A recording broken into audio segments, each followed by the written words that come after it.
जय श्री कृष्णा। नमस्कार दोस्तों, आज हम श्रीमद् भगवत गीता अध्याय 8 का हिंदी में सारांश सुनेंगे।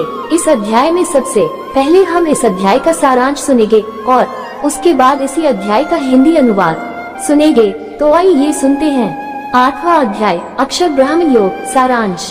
अंतकाल में शरीर त्यागते समय सगुण साकार रूप भगवान का चिंतन करने का महत्व बतलाते हुए भगवान श्री कृष्ण परमेश्वर प्राप्ति के लिए आजन्म निरंतर चिंतन और भक्ति के अभ्यास की आज्ञा देते हैं। तदुपरांत समझाते हैं, जो पुरुष ओम एक अक्षर रूप माया महद ब्रह्म की उपासना करते हैं, वे अव्यक्त अक्षर ब्रह्म माया की परमगति को प्राप्त होते हैं, जो कि पुनरावर्ती है।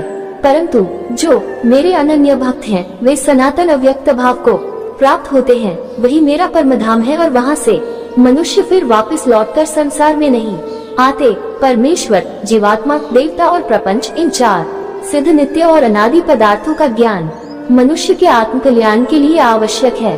परमेश्वर जो सनातन अव्यक्त भाव है, वह परमदिव्य पुरुष सब भूतों के नष्ट होने पर भी नष्ट नहीं होता। जीवात्मा अमर है, परमेश्वर के साथ उसका नित्य संबंध है। प्रपंच का कार्य रूप संसार शरीर नाशवान है और कारण रूप अविनाशी है, और देवताएं जीवात्मा को उनके कर्मों के अनुसार नवीन शरीरों में डालती हैं तथा उन्हें कर्मों के फल भुगवाती हैं, और प्रलय होने पर वे अपने कारण स्वरूप में विलीन हो जाती हैं।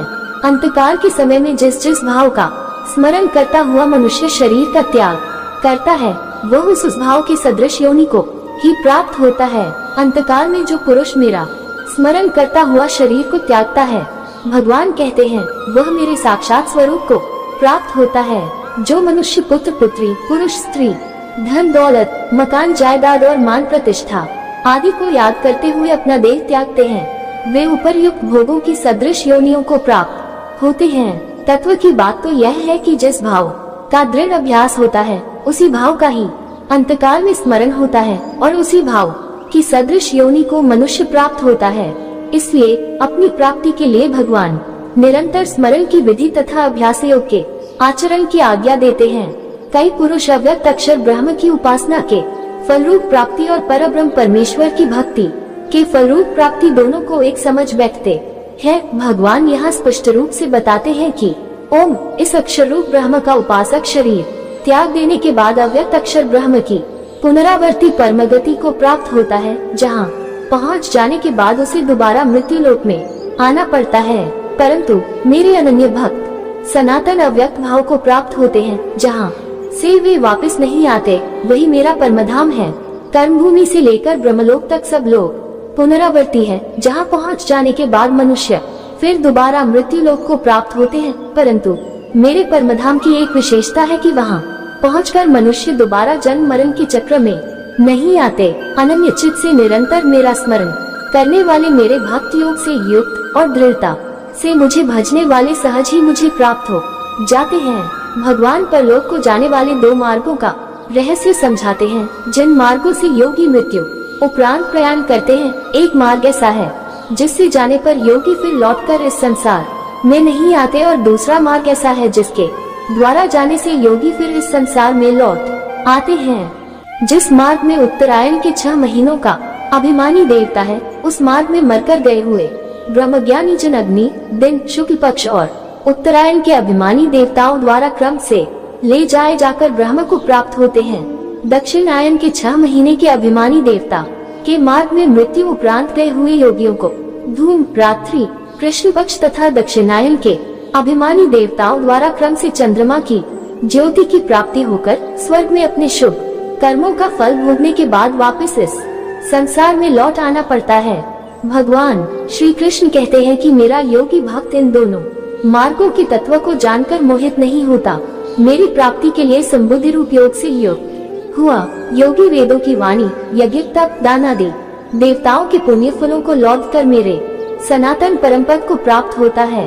अभी तक आप अध्याय 8 अक्षर ब्रह्म योग का सारांश सुन रहे थे। आइए अब अध्याय 8 का हिंदी अनुवाद सुनते हैं। अध्याय 8 अक्षर ब्रह्म योग हिंदी अनुवाद। अर्जुन ने कहा, हे पुरुषोत्तम, वो ब्रह्म क्या है, अध्यात्म क्या है, कर्म क्या है, अधिभूत नाम से किसे कहा गया है और अधिदैव किसे कहते हैं। हे मधुसूदन, यहाँ अधियोग्य कौन है और वह कैसे इस शरीर में है, तथा युक्त चित्त वाले पुरुषों द्वारा अंत समय में आप किस प्रकार जाने जा सकते हैं। श्री भगवान ने कहा, कभी भी नाश न होने वाला परम अक्षर ब्रह्म है। ज्ञान अध्यात्म नाम से कहा जाता है तथा भूतों की उत्पत्ति एवं विनाश अर्थात परमेश्वरीय इच्छा कर्म है। उत्पत्ति विनाश वाले सभी पदार्थ अधिभूत हैं। पुरुष जीव अधिदैव है और हे देहधारियों में श्रेष्ठ अर्जुन, इस शरीर में मैं वासुदेव ही अंतर्यामी रूप से अध्यज्ञ हूँ। जो पुरुष अंतकाल में मेरा ही स्मरण करता हुआ देह को त्यागता है, वह मेरे साक्षात स्वरूप को प्राप्त होता है, इसमें तिलमात्र भी संशय नहीं है।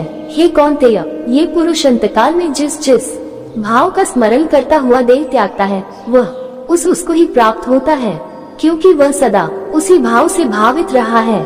इसलिए तू सदैव मेरा ही स्मरण कर और युद्ध कर। इस प्रकार मुझ में अर्पण किए हुए मन बुद्धि से युक्त हुआ तू निसंदेह मुझे ही प्राप्त होगा। हे पार्थ, जो पुरुष परमेश्वर के अभ्यास योग से युक्त कहीं दूसरी और न जाने वाले चित्त से निरंतर परमेश्वर का चिंतन करता है, वह मनुष्य परम दिव्य पुरुष अर्थात परमेश्वर को ही प्राप्त करता है। जो मनुष्य सर्वज्ञ अनादि सबके ऊपर अनुशासन करने वाले सूक्ष्म से भी अति सूक्ष्म सबका धारण पोषण करने वाले अचिंत्य स्वरूप सूर्य की भांति नित्य चेतन प्रकाश में और अविद्या से अतीत परमेश्वर का स्मरण करता है, वह भक्ति युक्त पुरुष अंतकाल में अपने योग बल से प्राणों को दोनों भ्रकुटियों के बीच में अच्छी प्रकार से स्थापित करके निश्चल मन से स्मरण करता हुआ उस परम दिव्य पुरुष परमेश्वर को ही प्राप्त होता है। वेदों के ज्ञाता जिस परम पद को अविनाशी कहते हैं, आसक्ति रहित यत्नशील मुनिजन जिसमें प्रवेश करते हैं और जिस परम पद को प्राप्त करने के लिए लोग ब्रह्मचर्य का आचरण करते हैं, उस परम पद को मैं तेरे प्रति संक्षेप में कहूँगा। इंद्रियों के सभी द्वारों को संयम करके तथा मन को हृदय में निरुद्ध करके प्राणों को मस्तक में स्थापित करके ईश्वर संबंधी योग धारणा में स्थित होकर जो पुरुष ओम इसे अक्षर रूप महाद ब्रह्म का उच्चारण करता हुआ उसके अर्थ स्वरूप मुझ निर्गुण ब्रह्म का चिंतन करता हुआ प्राण त्यागता है, वो पुरुष महद ब्रह्म की परम गति को प्राप्त होता है। हे पार्थ, जो पुरुष मुझ में अनिश्चित होकर सदैव मुझ पुरुषोत्तम का ही स्मरण करता है, उस नित्य निरंतर मुझ में युक्त योगी के लिए मैं सुलभ हूँ अर्थात सहज ही प्राप्त हो जाता हूँ। मेरी परम सिद्धि को प्राप्त होकर महात्मा जन फिर दुखों के घर एवं क्षणभंगुर संसार में पुनर्जन्म को प्राप्त नहीं होते। हे अर्जुन, ब्रह्मलोक पर्यंत सभी देवता लोग पुनरावर्ती हैं, परंतु हे कुंती पुत्र मेरे धाम को प्राप्त होकर मनुष्य का पुनर्जन्म नहीं होता, क्योंकि मैं कल से अतीत हूँ और सभी देवता लोग काल के द्वारा सीमित होने से अनित्य है।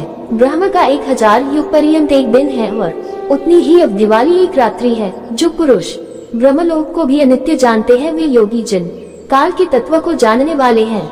सभी चराचर भूत प्राणी महाद ब्रह्म के दिन के प्रवेश काल में अव्यक्त से उत्पन्न होते हैं और महाद ब्रह्मा की रात्रि के प्रवेश काल में उस अव्यक्त नामक माया ब्रह्म के सूक्ष्म शरीर में ही लीन हो जाते हैं। हे पार्थ, ये संपूर्ण भूत समुदाय उत्पन्न होकर प्रकृति माया के अधीन हुआ रात्रि के प्रवेश काल में उसमें लीन हो जाता है और दिन के प्रवेश काल में पुनः उत्पन्न हो जाता है। उस अव्यक्त महद ब्रह्म से भी अति श्रेष्ठ दूसरा अर्थात विलक्षण जो सनातन अव्यक्त भाव है, वह परब्रह्म परमेश्वर सब भूतों के नष्ट हो जाने पर भी नष्ट नहीं होता। जो अव्यक्त एवं अक्षर इस नाम से कहा गया है, उसी अव्यक्त अक्षर को परमगति कहते हैं तथा जिसे सनातन अव्यक्त भाव कहा जाता है, उसे प्राप्त होकर मनुष्य फिर कभी इस संसार में वापस लौट कर नहीं आते, वही मेरा परम धाम है। हे पार्थ, जिस परमेश्वर के अंतर्गत समस्त भूत प्राणी स्थित है और जिससे ये संपूर्ण जगत परिपूर्ण है, वो परम पुरुष तो अनन्य भक्ति से ही प्राप्त किया जा सकता है।